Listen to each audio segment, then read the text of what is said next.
mais do que a Revolução propriamente dita e os acontecimentos da Revolução, o que se tem discutido ou que tem perdurado nos últimos quase 50 anos é uma memória e uma narrativa sobre o processo revolucionário que foi sendo constantemente reformulada e reconstituída em função dos interesses de quem estava no poder em cada momento. No poder do Estado, mas também no poder no sentido mais lato, no poder económico, no poder financeiro, no poder mediático e assim sucessivamente. Ou seja, quem lesse os jornais em 1976, quando, no fundo, a sociedade portuguesa tinha acabado de sair, atravessar um processo revolucionário, vamos chamar-lhe assim, à falta de, enfim, obviamente também uma discussão, houve uma revolução, no sentido em que ela foi travada, ou até quão longe se foi numa revolução, se foi uma situação revolucionária ou pré-revolucionária, mais um tema para debate, mas eu chamo-lhe o processo revolucionário porque acho que é a forma mais simples de descrever o que aconteceu, ou seja, e ao mesmo tempo sublinhando que foi um processo revolucionário em que houve várias transformações profundas da sociedade portuguesa,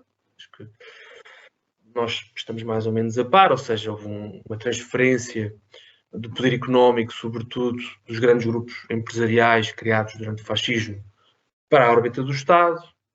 Houve alguns ensaios, esboços de planificação e transformação dessas estruturas empresariais em função de uma ideia um pouco vaga do socialismo, mas enfim, houve alguns projetos de reestruturação, foi basicamente o que eu estudei, ou que eu tenho vindo a estudar no meu trabalho enquanto historiador. Mas houve depois transformações profundas ao nível dos hábitos, das mentalidades, dos comportamentos, das expectativas das pessoas. Houve este elemento absolutamente central, que foi a entrada da classe trabalhadora e das classes populares, no sentido amplo, na cena política, no processo histórico. Enfim, tudo aquilo que, se quiserem, também foi mapeado e descrito com bastante interesse, rigor e profundidade pelo Francisco Martins Rodrigues, em alguns ensaios publicados no Política Operária e depois no livro, que eu acho que recolhe um dos ensaios publicados, no livro Belo Traído, que recolhe alguns desses ensaios, ou pelo menos alguns temas esboçados nesse ensaio, e o livro que eu mais gosto, oriundo enfim, dessa galáxia, que é o Futuro Era Agora, aquela recolha de testemunhos, aliás, incluindo os vossos, no fundo, que eu acho que é de facto um livro magnífico, muito feliz e que foi, no fundo, uma das razões pelas quais eu me decidi dedicar ao estudo do processo revolucionário. Enfim, essa entrada da classe trabalhadora, do proletariado, neste sentido amplo, alargado aos trabalhadores da indústria, alguns setores dos serviços, as pessoas pobres das cidades, os moradores dos bairros barracas, ou dos bairros pobres e populares da cidade de Lisboa, de Setúbal, do Porto, enfim, há alguns outros sítios que na verdade não estão ainda tão conhecidos, como em Coimbra ou no Algarve, pelo menos na academia não há muitos trabalhos académicos sobre isso, mas eu sei que houve várias experiências interessantes, ocupações de casas, o Sal, com as suas ambiguidades, apesar de tudo, também produziu alguns momentos importantes. A reforma agrária, claro, os trabalhadores rurais do Sul, ou seja, a entrada na cena histórica e no âmbito do combate político dos grupos subalternos, das camadas mais exploradas da população, foi o grande fator novidade. Claro que já havia lutas sociais antes do prego, e portanto esses vários grupos sociais e atores subalternos, o proletariado no sentido amplo, já tinha a sua história, a sua memória de luta e de evolução coletiva. Mas, de facto, durante o prego, isso ganhou uma escala sem precedentes na história portuguesa, sem precedentes, né? Bem entendido, sem que tenha acontecido alguma coisa de semelhante nos 40 e tal anos que se seguiram. E esses 18 meses são então esse momento em que a correlação de forças se altera de forma muito drástica a favor do proletariado e de alguma maneira o Estado acabou por absorver grande parte da conflitualidade social através das nacionalizações, das intervenções nas empresas, da reforma agrária, no fundo legalizou e ao mesmo tempo domesticou uma parte da turbulência que a conflitualidade social tinha introduzido na economia portuguesa e procurou, os governos provisórios, o MFA, procuraram, no fundo, canalizar essa turbulência para um novo projeto de recomposição do Estado, que flertou, pelo menos retoricamente, com uma certa ideia de socialismo, mas a partir de 76, há claramente, a partir de 25 de novembro, grosso modo, há claramente uma inversão. Na verdade, no trabalho que eu fiz sobre a banca, o que eu defendo é que já em setembro de 75, com a formação do 6º Governo Provisório, a alteração da cúpula do MFA, do Conselho da Revolução, a última Assembleia do Movimento das Forças Armadas, realizada em Tancos, no início de setembro, já houve aí uma inflexão relativamente profunda, pelo menos das orientações da política económica e da própria orientação política do MFA e da correlação de forças no plano político-militar. Há aí um primeiro momento em que essa trajetória se começa a inverter. Mas depois o 25 de novembro acaba por ser um momento simbólico, mas não só simbólico, em que a esquerda militar e enfim, os vários setores do MFA mais empenhados numa revolução mais profunda e por aí fora, são absolutamente derrotados e se clarifica a situação política a favor da direita.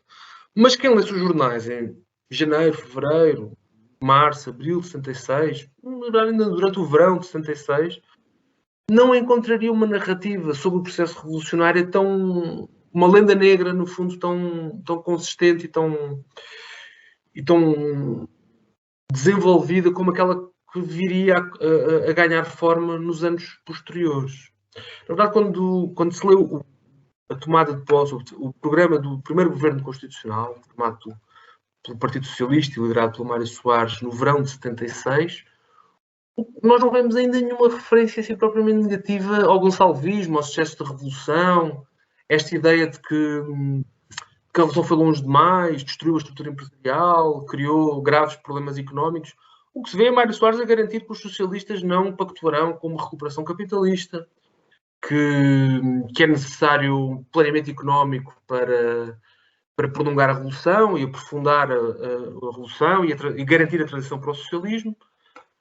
Quando olhamos para o documento dos 9 também, na verdade, aquilo não é propriamente um documento muito à direita, está à esquerda de grande parte do que a esquerda hoje em dia, e quando digo a esquerda à esquerda do Partido Socialista, ou seja, aquilo que o PCP e o Bloco de Esquerda defendem, ou os programas com que vão a eleições estão, de uma maneira geral, à direita do documento, do horizonte, pelo menos traçado no documento do Grupo dos 9. Portanto, no fundo, houve aqui uma viragem à esquerda muito profunda da formação social portuguesa, da cultura, do discurso político e enfim, dos termos em que o combate político se processava. E depois há uma gradual viragem à direita, mas que não é imediata. Logo em 76 ainda ela não é muito visível. É verdade que, evidentemente, são dados passos fundamentais para a recomposição do capitalismo em Portugal. Isso não há dúvida. Não é? As eleições acabam por consagrar, tanto as eleições legislativas como, sobretudo, as presidenciais, diria eu, com a vitória de Ramalhianos, tornam bastante evidente, não é, o rumo que se vai seguir a partir daí, que não é um rumo de construção do socialismo. Mas, pelo menos no plano da retórica e dos discursos públicos, ainda não se ouve de forma muito acentuada o discurso de que a Revolução destruiu tudo, veio abalar tudo, etc. É sobretudo a partir do final de 66 e depois já em 77, quando se começa a desenhar sucessivos pacotes de austeridade e se começa a ganhar forma a ideia de que é necessário um acordo com o Fundo Monetário Internacional, é aí que o discurso de que a herança da Revolução foi de tal forma pesada que é preciso agora apertar o cinto, ter uma política de austeridade, ter tetos salariais abaixo da inflação,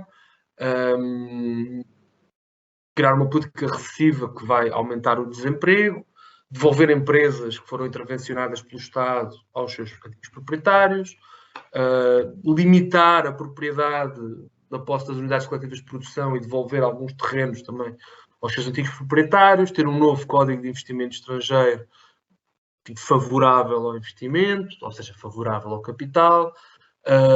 Enfim, à medida que se vão desenhando de uma forma relativamente demorada no tempo várias medidas de recuperação capitalista em Portugal, é que é preciso inflacionar esta narrativa e esta representação do processo revolucionário como um momento de destruição, como um momento de excessos, de radicalismo excessivo, e até ao ponto depois do discurso da direita, que entretanto foi alastrando e nunca mais parou, de que só teria havido realmente democracia e liberdade em Portugal a seguir ao 25 de novembro. No fundo, que o processo revolucionário seria o momento em que teria imperado uma ditadura, já não a ditadura do Estado Novo, uma ditadura oposta, ditadura, bem, grosso modo, do general Vasconcelos e do Partido Comunista Português. Esta memória do PREC foi sendo modelada ao longo do tempo em função e sempre ao sabor das conjunturas específicas políticas posteriores e das necessidades do governo do dia de justificar esta ou aquela medida extremamente gravosa para os trabalhadores. E isso foi um processo que depois foi uma espécie de bola de neve. Não é? Começa com Mário Soares para justificar o acordo com a FMI e depois, enfim, Sá Carneiro evidentemente pegou no archote e levou ainda mais longe. A revolução foi a pior coisa que alguma vez aconteceu neste país. Depois, durante o cavaquismo, o Bloco Central, claro, é preciso novamente apertar o cinto e ainda se fala dos excessos do gonçalvismo. Depois o cavaquismo, e aí há um passo mais importante, é que Cavaco Silva, como queria privatizar as empresas nacionalizadas e devolver o que ainda restava das unidades coletivas de produção aos grandes agrários que tinham sido expropriados durante a Revolução, tem que inflacionar muito mais o discurso crítico do PREC. E é aí que se começa a ouvir, sobretudo aí que se começa a ouvir em meios mais respeitáveis e, enfim, institucionalmente mais, enfim, nos meios do arco da governação e por aí fora, discursos que já não são apenas de diabolização do processo revolucionário, mas são também de recuperação póstuma do Estado Novo e do salazarismo. Por exemplo, discursos como o Marcelo Caetano, na verdade, queria construir uma democracia, mas não o deixaram, não teve tempo. Se a oposição não fosse tão radical, se não houvesse guerra colonial, enfim, vários discursos sucessivos para dizer que, por exemplo, os tecnocratas católicos, os tecnocatólicos, como depois passou a chamar, como o João Salgueiro, ou o Veiga Simão, ou o Rogério Martins, que entraram para o governo do Marcelo Caetano, ou os membros da ala liberal, o Sá Carneiro, o Pinto Paulo Simão, o Miller Guerra e outros, seriam já, no fundo, uns democratas que, se os tivessem deixado levar a cabo a sua obra de democratização muito subtil e etc., provavelmente teriam construído uma democracia mais estável, mais próspera, mais liberal, no fundo, em Portugal, que nos teria poupado aos excessos da Revolução. E esse discurso, depois,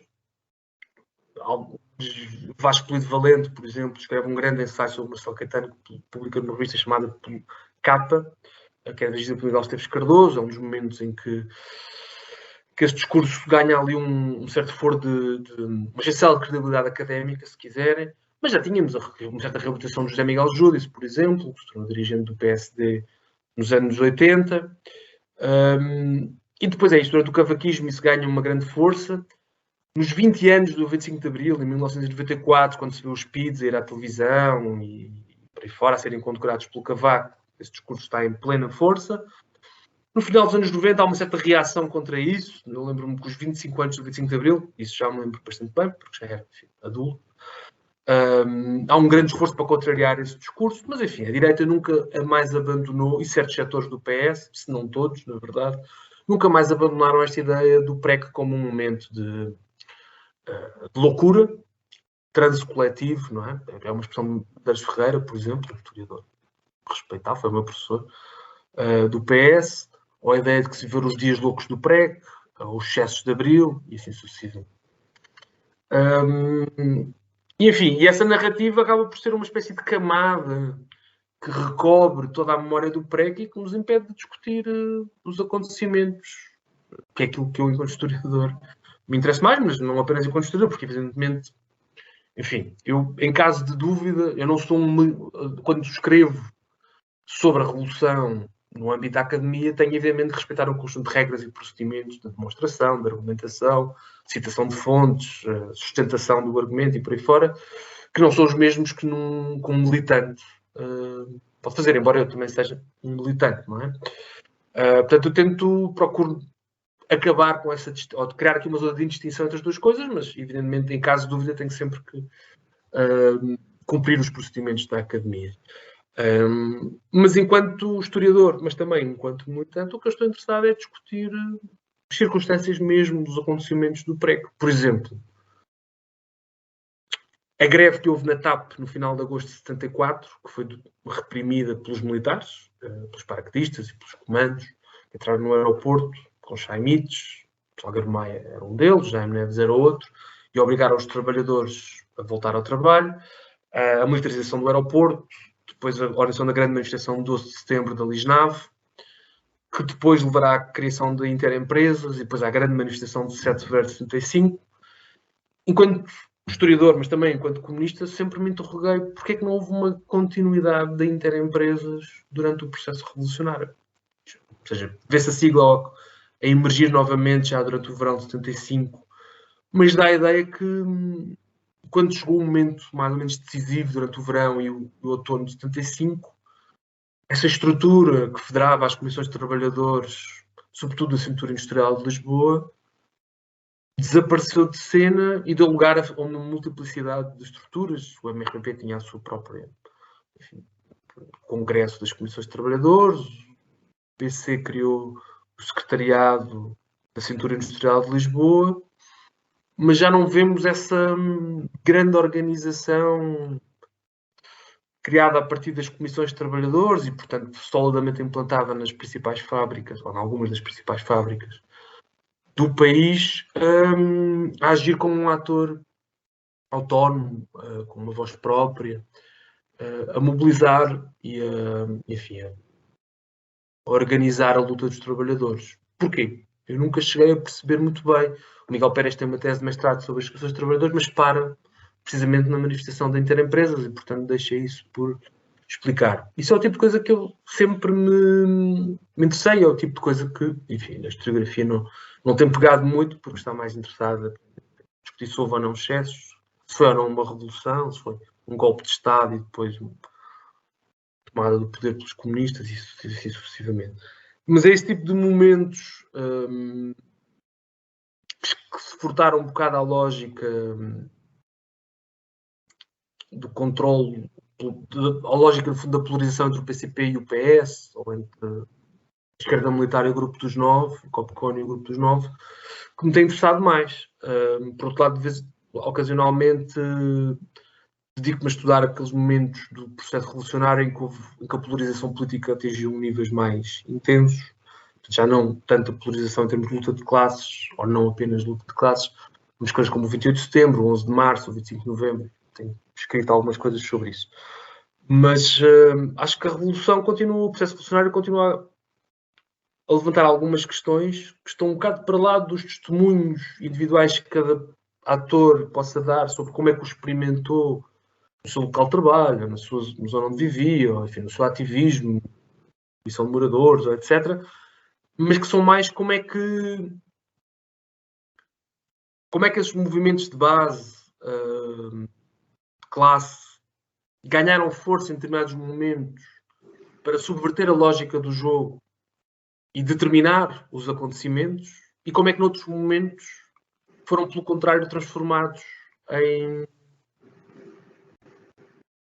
em prolongamentos desse jogo e instrumentos de lutas e de outros atores que não os trabalhadores das empresas, ou os moradores dos bairros, ou os camponeses que ocuparam terras no Alentejo. Ou seja, como é que o proletariado, esta é a questão, e por aqui termino pelo menos por enquanto, em condições é que o proletariado se torna um sujeito histórico, como é que nós podemos identificar os traços, a fisionomia desse sujeito durante o processo revolucionário 74-75 e em condições, por que vias, em que moldes, com que consequências, com que implicações, mas sobretudo por que causas é que deixa de ser um sujeito revolucionário autónomo e passa a ser uma massa que é mobilizada por este ou aquele setor político-militar. Eu penso que é isso um pouco também que o Francisco Martins Rodrigues colocou em cima da mesa no seu ensaio, no 25 de novembro, como é que a esquerda foi apanhada, encurralada, exato. Tenho algumas perspectivas um pouco diferentes daquilo que o Francisco formula aí, sobretudo, enfim, sobre o partido, mas acho que é uma boa base para discutirmos, se quisermos. Mas estas, no fundo, são as questões que me têm interessado. Como é que o proletariado não é apenas como é que as lutas da classe trabalhadora, no fundo, não são apenas uma parte da paisagem à volta dos sítios onde realmente se tomam as decisões políticas e passam a ser, na verdade, os sítios onde está a fazer política com mais implicações e que faz com que as instituições do Estado, no fundo, tenham que correr a reboque do movimento porque não têm os instrumentos ou a capacidade de o conter, porque não têm uma polícia de choque, porque já não têm a PIDE, porque os militares pelo menos em certos momentos e circunstâncias, se recusam a reprimir essas lutas e essas mobilizações, enfim. Essa questão é interessante. Até para se compreender porque é que as coisas se passaram como passaram, porque é como foi tão fácil à direita e ao centro, portanto, dominarem o movimento popular, porque é que o 25 de novembro foi tão pacífico e não teve grandes custos em vidas, nem em repressão, não exigiu nenhuma solução à chilena ou assim qualquer coisa desse género.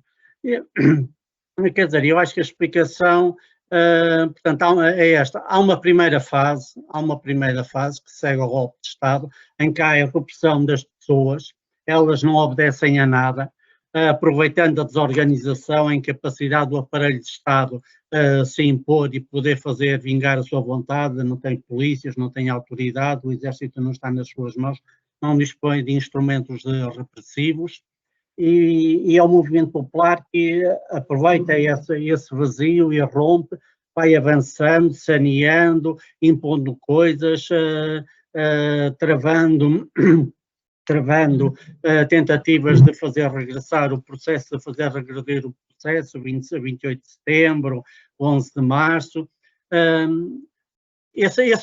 viragem disso dá-se a partir do momento em que se avança para as eleições, ao pacto MFA partidos, há a marcação das eleições e os resultados eleitorais representam uma viragem na medida em que a direita sai vitoriosa, ao contrário daquilo até que se pensava.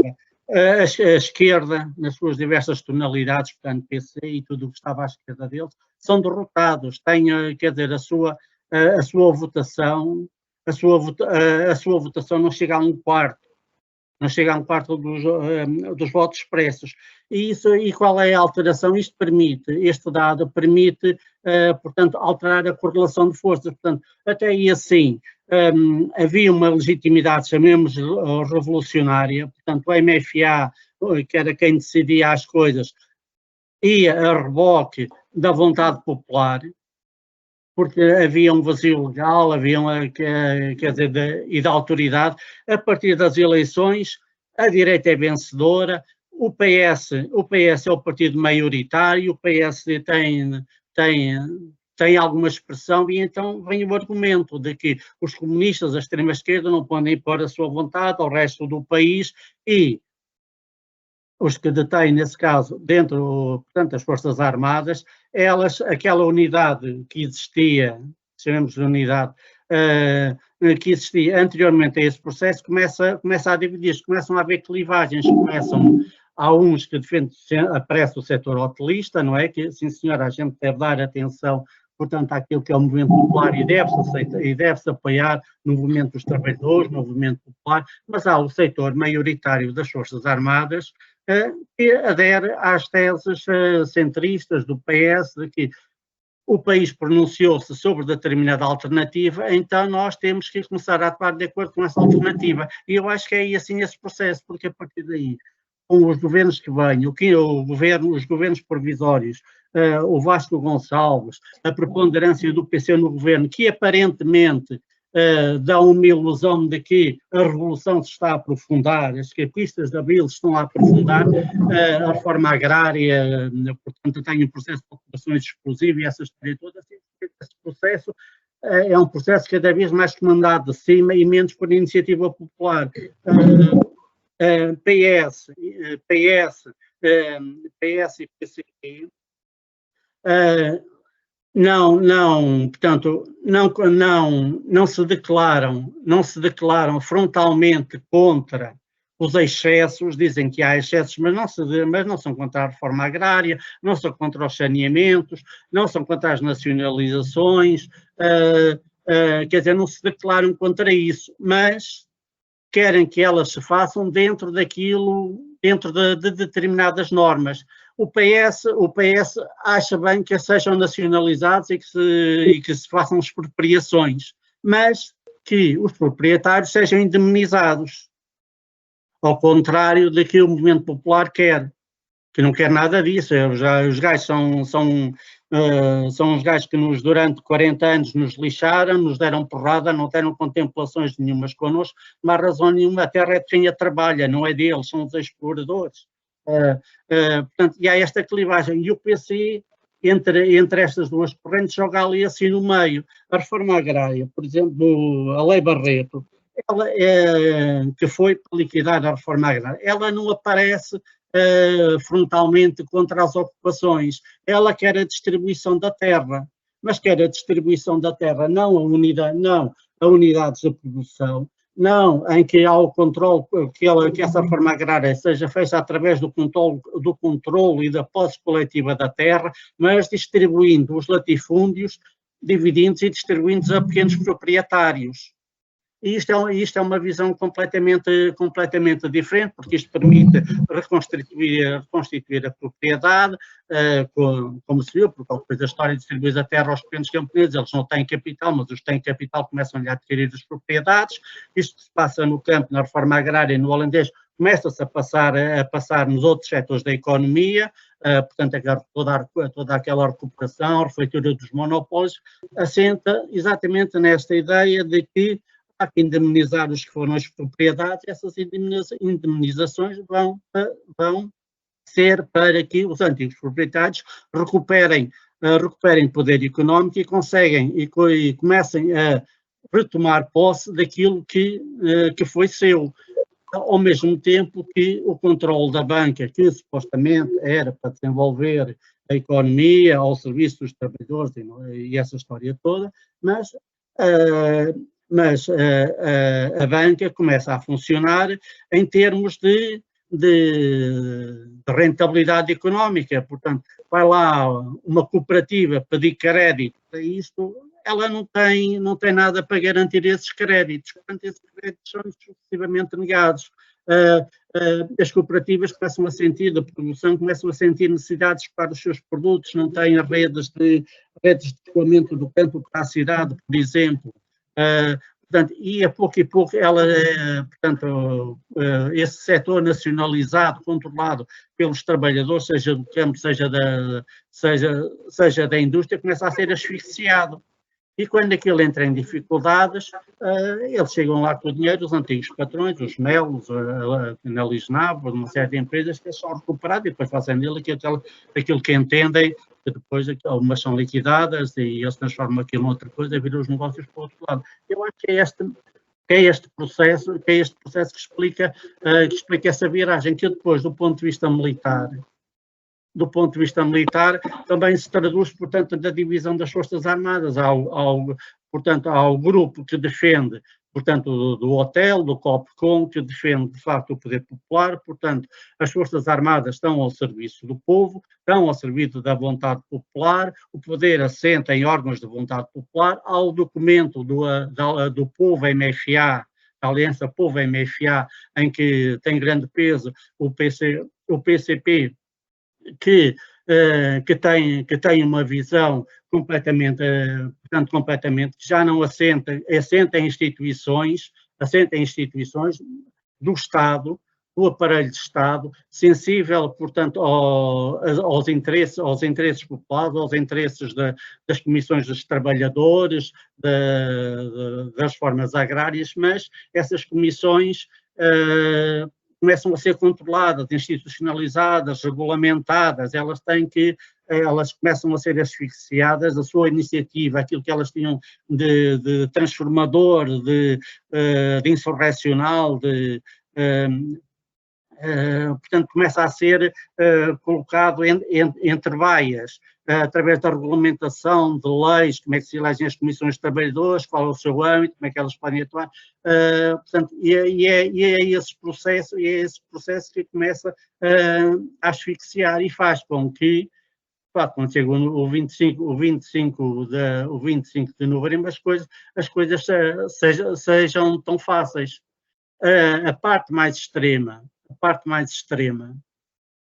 que foi aquela que tentou criar as intercomissões das cinturas industriais de Lisboa, como tentou a nível militar também com o SUV e outro tipo de organizações de tentar criar uma cadeia de comando ou de obediência que não fosse a cadeia de comando das Forças Armadas, que fosse, portanto, que a transferência do poder deixasse de ser hierarquia militar, tal como ela existia na altura, e passasse para as mãos das organizações de soldados e marinheiros, que se começou, que a partir aí de agosto, principalmente do documento do COP1, se começou a tentar estruturar, simplesmente isso já aconteceu demasiado tarde. A direita estava mais preparada e tinha o seu plano muito mais amadurecido e a sua capacidade de atuação muito mais amadurecida do que tinha a extrema-esquerda. Por isso, a extrema-esquerda foi ainda a dar os primeiros passos no sentido de se reorganizar e de tentar construir uma alternativa ao poder existente que saísse dentro dos limites e dentro da estrutura existente desde o 25 de Abril até aí. E Acho muito interessante esta análise do António, mas realmente o tempo passa e a gente está limitada.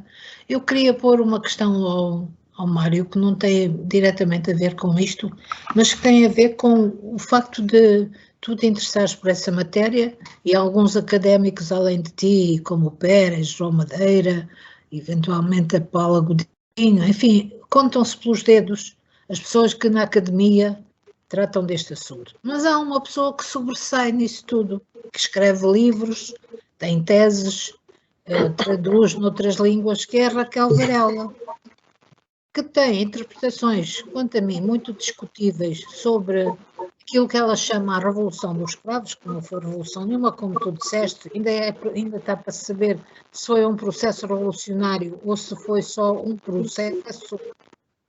E a verdade é que não se vê nas academias nenhum esforço, nem sei se tem que se ver, mas não existe um esforço. Agora há uma comissão, parece, que faz a recolha de assuntos, faz recolha de coisas do PREC, que inclusive vem buscar os nossos, e bem, acho muito bem, os depoimentos que nós temos recolhido para esse saco de informação.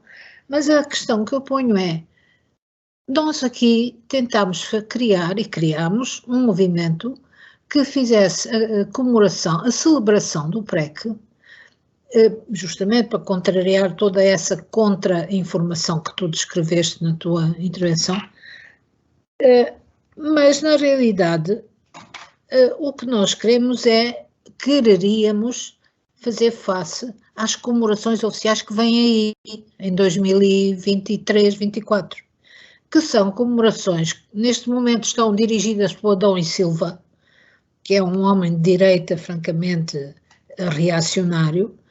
Estiveram também já nas mãos acho que do Ramalhianes, andaram à bulha quem é que ia ser diretor, mas a verdade é que eles querem comemorar o 25 de novembro e a contra-revolução. E a questão é, vocês, uma minoria de académicos no vosso lado, no vosso casulo da academia, e nós aqui, uns malucos do tempo do PREC, que têm aí uns amigos aqui à volta, a debater-se com uma falta absoluta de meios e, sobretudo, a debater-se com a extinção de todos os sinais de uma consciência da classe operária de si própria.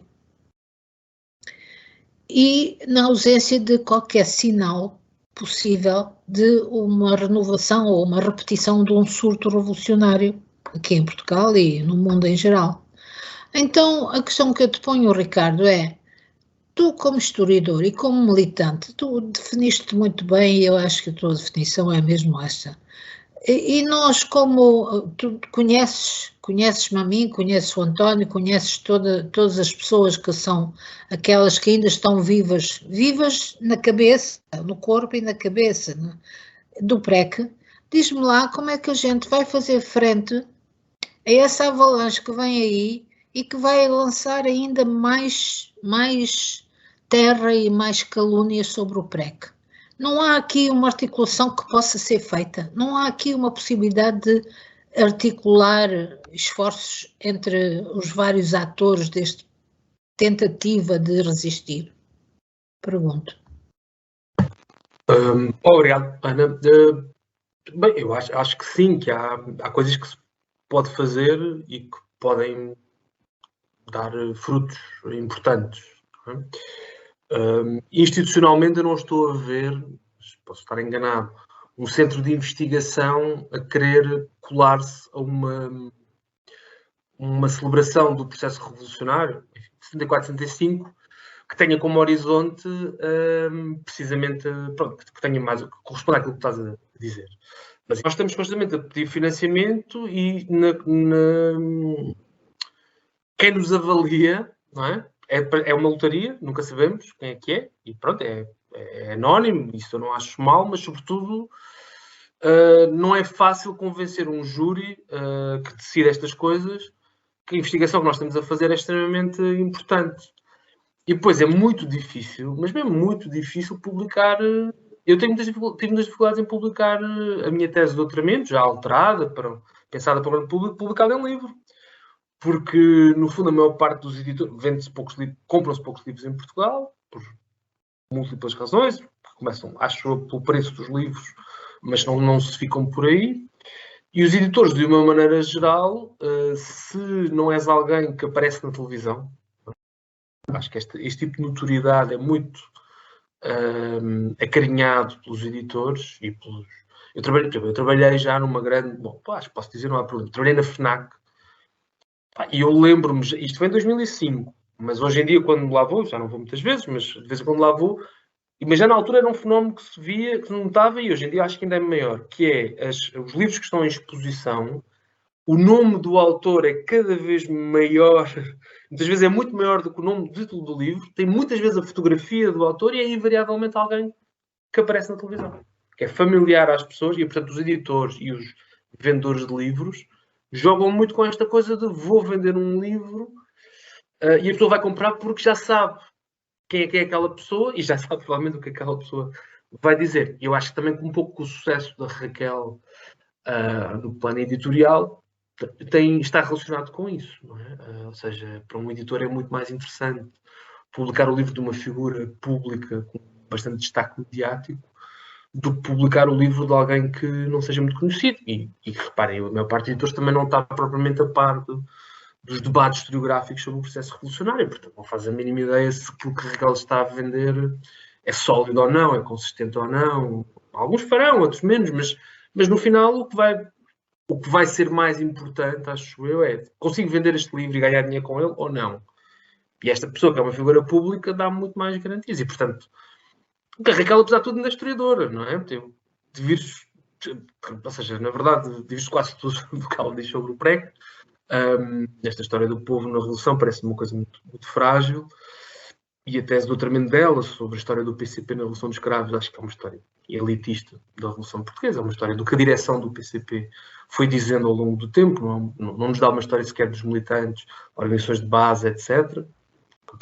A partida seria um objeto, diria, o mais interessante para uma historiografia marxista, mas enfim, também tenho algumas dúvidas sobre o marxismo dela, mas enfim, também não quero que isto se torne uma discussão sobre o trabalho da Raquel, mas acho que sobretudo é isto, tipo, ela sendo uma figura pública é muito mais apetecível para um editor e apesar de tudo ela é historiadora, ou seja, é um trabalho que se pode discutir, não é? Com o qual se pode divergir, mas não há macaco que não escreva, que não publique sobre a Revolução, sobre quando sofreu na Revolução, e a única condição e critério é ser uma figura pública com presença mediática. Nem sequer os jornais já nem sequer fazem muita diferença nisto, é mesmo a televisão.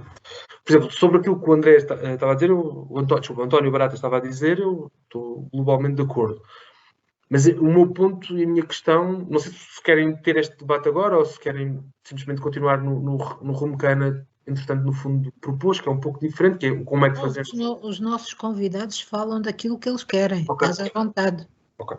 Não, quer dizer, a minha questão é, o movimento popular perdeu, a seguir às eleições, foi perdendo a capacidade. Mas porquê? Não é? Esta é que é a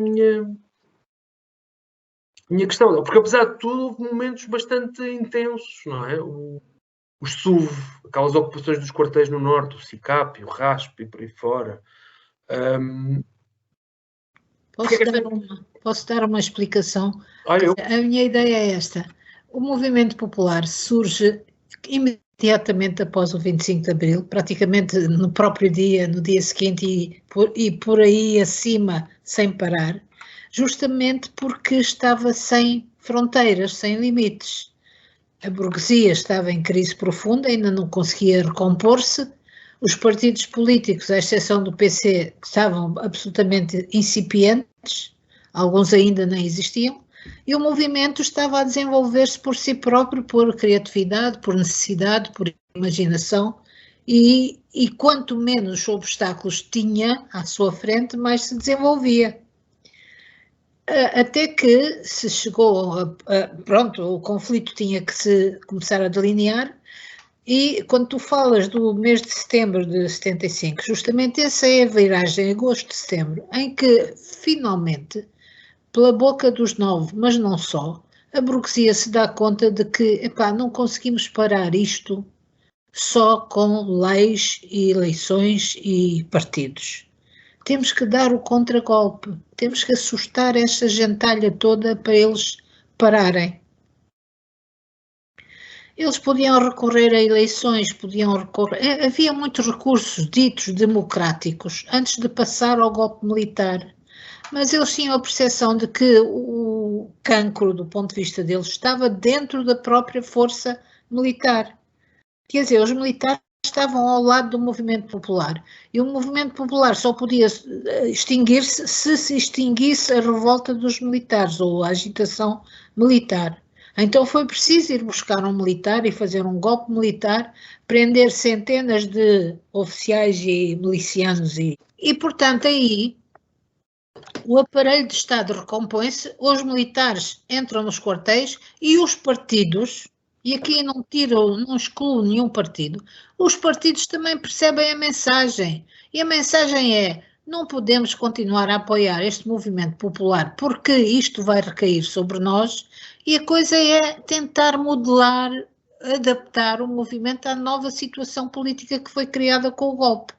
E isto foi verdade para todos os partidos, sem exceção, inclusive para partidos que estavam profundamente comprometidos com o movimento. É o caso concreto da UDP, que faz o seu congresso de fundação do PCR no mês seguinte e que inventa uma tese que diz bem, houve um grande refluxo popular, houve. O movimento parou, estacou, estareceu-se, percebeu que a pequena burguesia militar e outra os tinha abandonado à sua sorte. O Otelo foi nessa noite dormir porque estava muito cansado.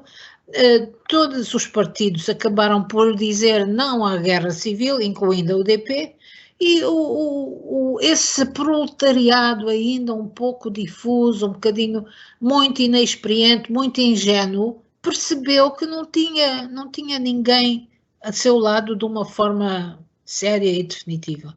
Então, quando todos os partidos de esquerda dizem não à guerra civil, e se inventa a tese no PCR de que há um refluxo do movimento popular, mas esse refluxo é peculiar, não é um qualquer, e pode ser reavivado mais adiante, vamos então tentar fazer um novo 25 de Abril, mas que seja do povo.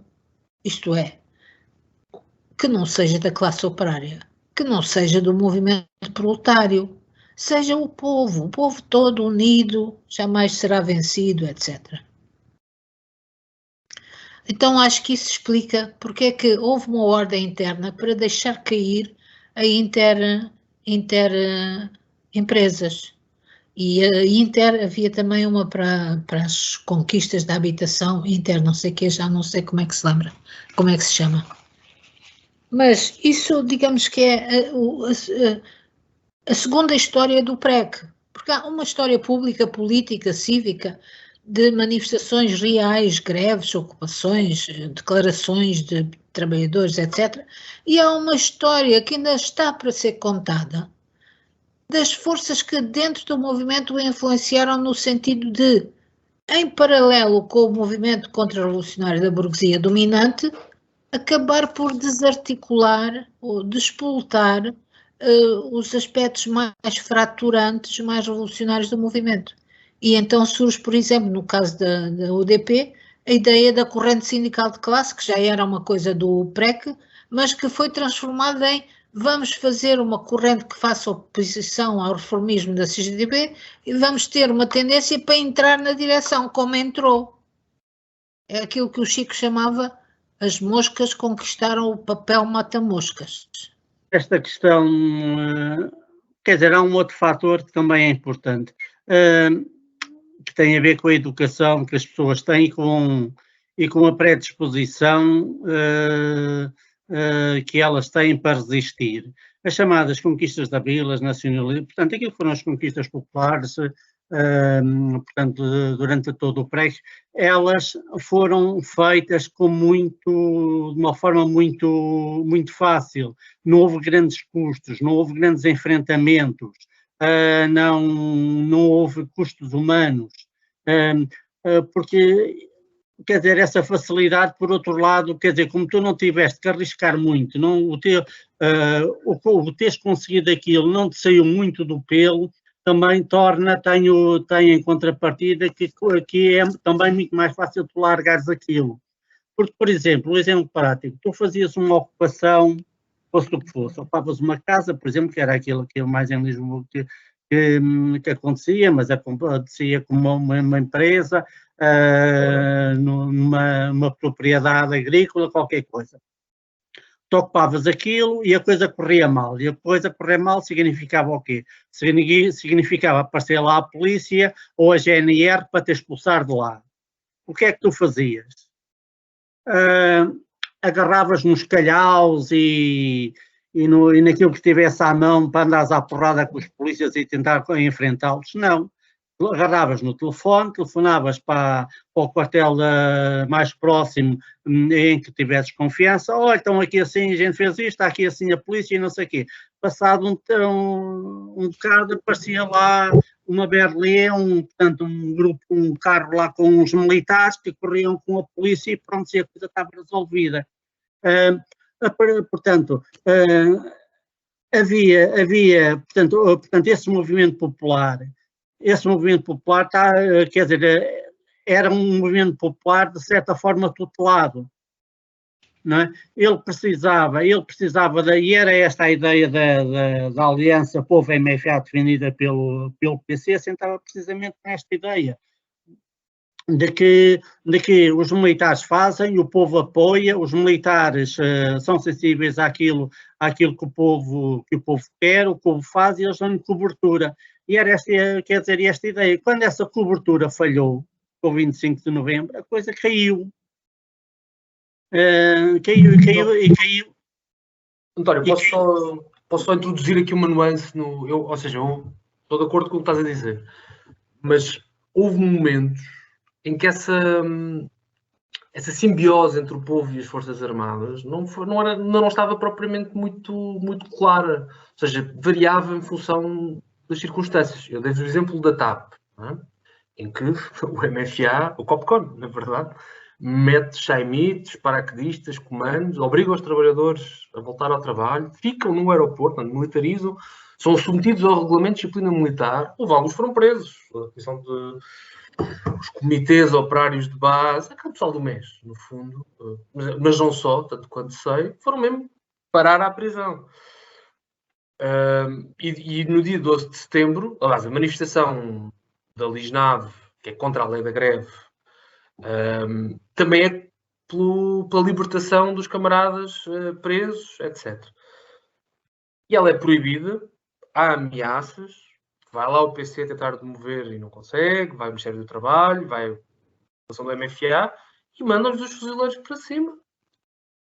E os trabalhadores decidem avançar na mesma. Não é? Ou seja, o que estavas a dizer também aconteceu muito. Ou seja, vocês estavam lá e viram, na verdade, eu estou aqui a dizer isto, eu limito-me a ler a posteriori o papel onde se descreve isso num jornal ou uma coisa de arquivo ou o que seja. Mas pronto, acho que todos concordamos que em muitos casos, e sobretudo a partir de um certo momento, não é? A partir do 28 de setembro e sobretudo depois do 11 de março, em que, pronto, é isso, tipo, o povo ocupa, não é? Os moradores precisam, os trabalhadores ocupam, e o COPCON vai lá e apoia por aí fora. Mas nem sempre foi esse o caso. E houve um momento em que o movimento popular, é verdade que nunca chegou a tropa a disparar abertamente sobre os trabalhadores, portanto, não houve esse momento, não é, forjado pelo sangue, pela morte e pelo sofrimento que estás a aludir, mas houve um momento em que as pessoas correram riscos, não é? Pelo menos esta é a percepção que eu tenho, é que quando se decidem avançar para o cordão dos fuzileiros com armas e gritar os soldados são filhos do povo, quando está-se a jogar com alguma inteligência, com o momento e com a tática e com o facto de do outro lado não estão polícias, que apesar de tudo é gente que geralmente bate ou dispara com mais facilidade do que um militar que está ali durante 1 ano e meio ou 2 anos a fazer a tropa e depois vai sair. Mas, ou seja, houve esses momentos, tanto no dia 12 de setembro, na manifestação da Lisnave, como depois na manifestação da Interempresas, a manifestação é proibida. Já depois de estar a acontecer, vão os comandos, não é? Portanto, a gente fala os comandos, o Jaime Neves, bastava eles aparecerem e por aí fora. Bom, tanto quanto sei, e li várias coisas, no dia 7 de fevereiro, os comandos disseram não podem passar na dupla lei porque é onde estava a Embaixada dos Estados Unidos e a manifestação passa na mesma e os comandos chegam-se para trás porque uma coisa, de facto, é disparar sobre 500 pessoas, outra coisa é disparar sobre 40 mil, não é? Então, ninguém sabe.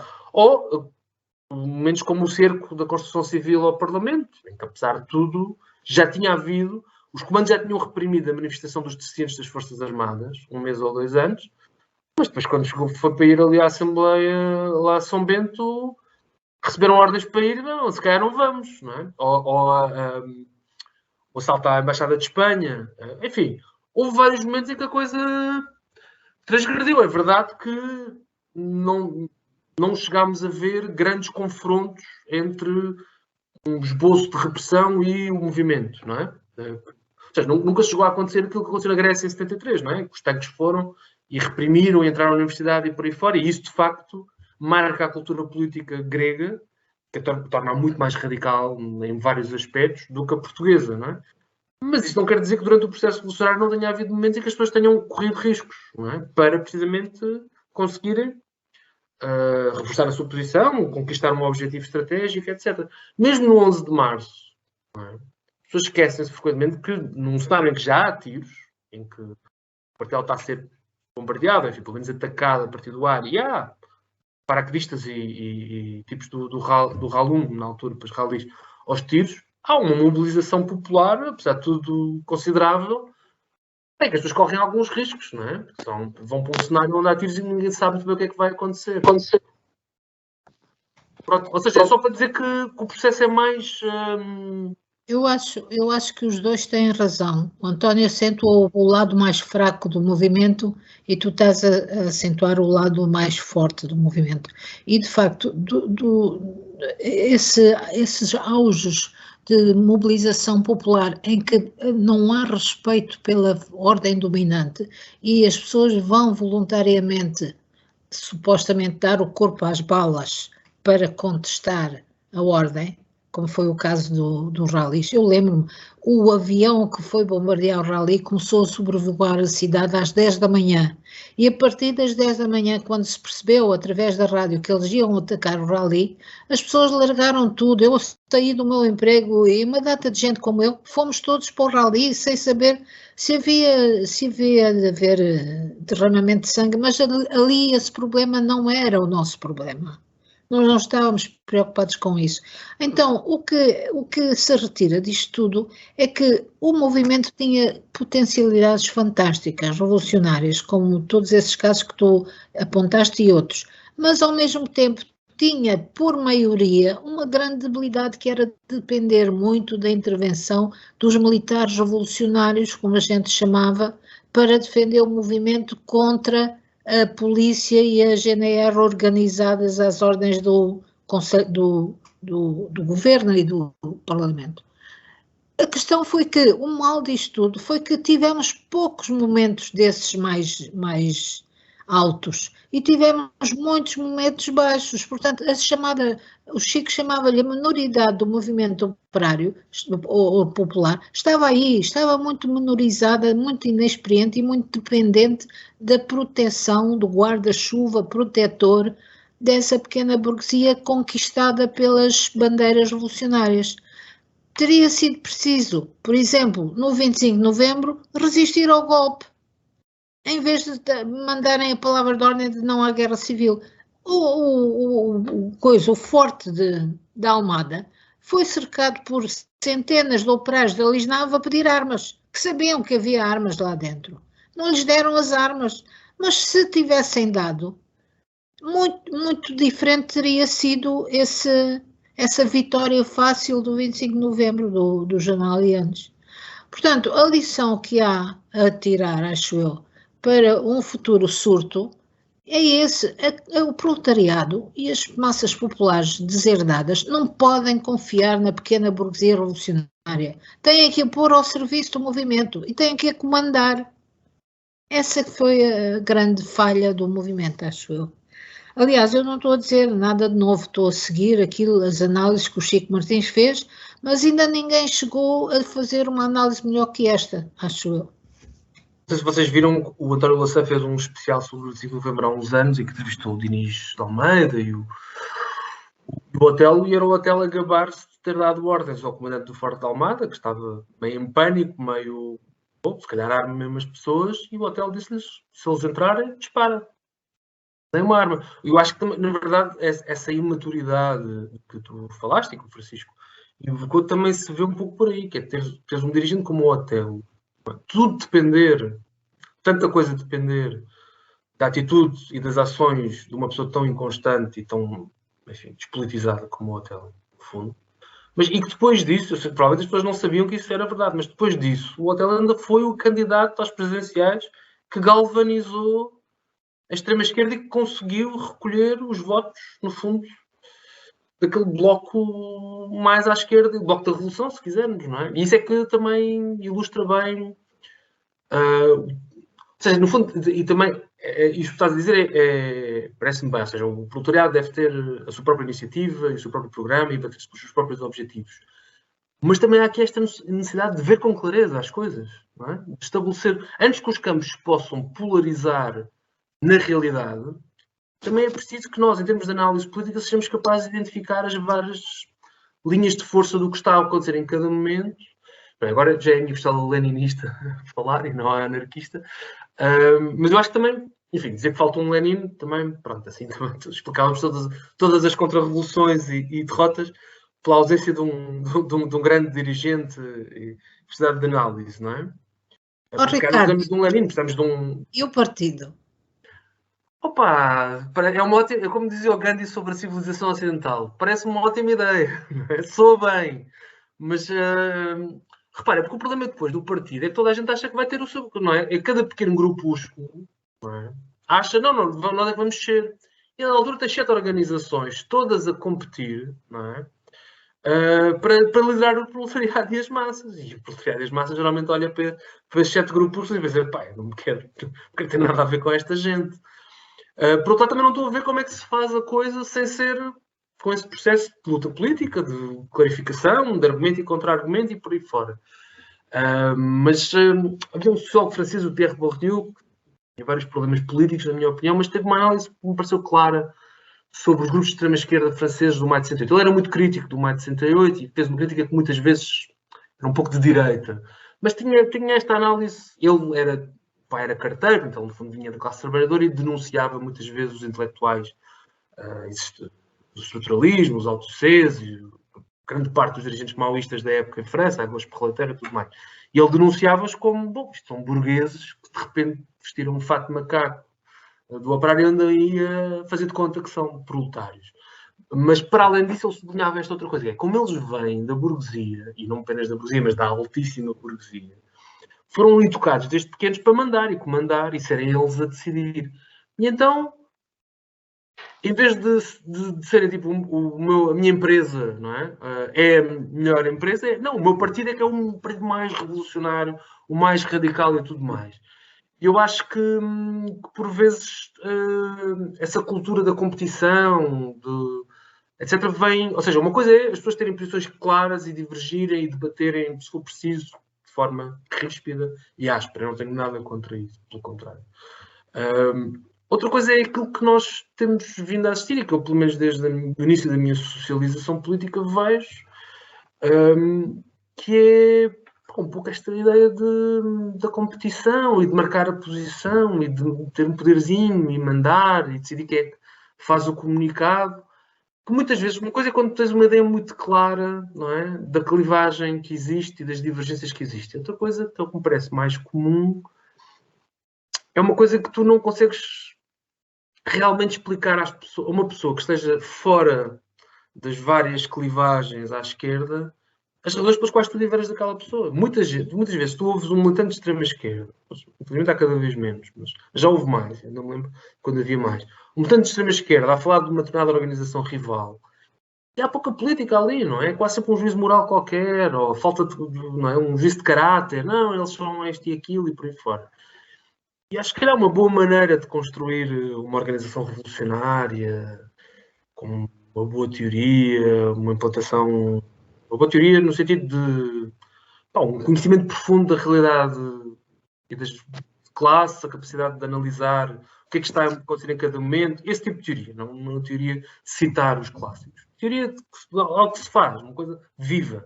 Não é? Aquilo que o Francisco tentou em vários momentos da sua vida fazer, no fundo. Uma organização que tenha, por um lado, consiga estar implantada nos vários espaços locais de trabalho, de residência, etc. Tem que ser uma coisa que não tenha um espírito de seita, que não tenha um espírito de competição, um espírito de marcar posição a todo custo, não é? Tipo, dizer, não, nós é que fizemos, nós é que conseguimos. Isso é difícil, não é? Porque, lá está, eu acho que há um bom sectarismo que é, nós pensamos assim e não vamos mudar de opiniões só porque somos minoritários. Não é? Isso é portanto, e não vamos estar aqui a tentar ir ao encontro das posições dos outros. Quer dizer, há momentos em que isso pode ser necessário, não é? Para organizar uma manifestação, para fazer uma coisa específica. Mas, em geral, tens a tua plataforma e bates-te por ela. Eu isso acho bem. Outra coisa é aquilo que, apesar de tudo, está muito disseminado, que é esta cultura da competição, é isso. E que afasta pessoas que não estão dentro disso, não é? E atrai as pessoas erradas. Eu acho que este é que é o ponto mais importante, na minha opinião. As pessoas que seriam mais valiosas para um movimento revolucionário, não é? Acabam por se afastar, porque não querem ter nada a ver com isso. E as pessoas que acabam por vir e achar, não, isto é que é, por serem-se atraídas por isso, são as piores pessoas. São as pessoas, precisamente, que acham, eu também quero mandar, não é? Também quero ser como aquela pessoa que dá ordens, que manda, que toda a gente ouve, aquela diz, sim senhor, isto é que é, e por aí fora. Eu quero ser dirigente, no fundo, não é? E, portanto, eu acho que o que nós precisamos é de pessoas que não queiram ser dirigentes, mas que não se furtem às tarefas que nós atribuímos, em termos, enfim, leninistas, a uma direção revolucionária, não é? Ou seja, que assumam as suas responsabilidades. Eu acho que é isto tudo. Pessoas que assumam tarefas e responsabilidades em vez de pessoas que queiram ter um papel de dirigente, não é? E dar ordens.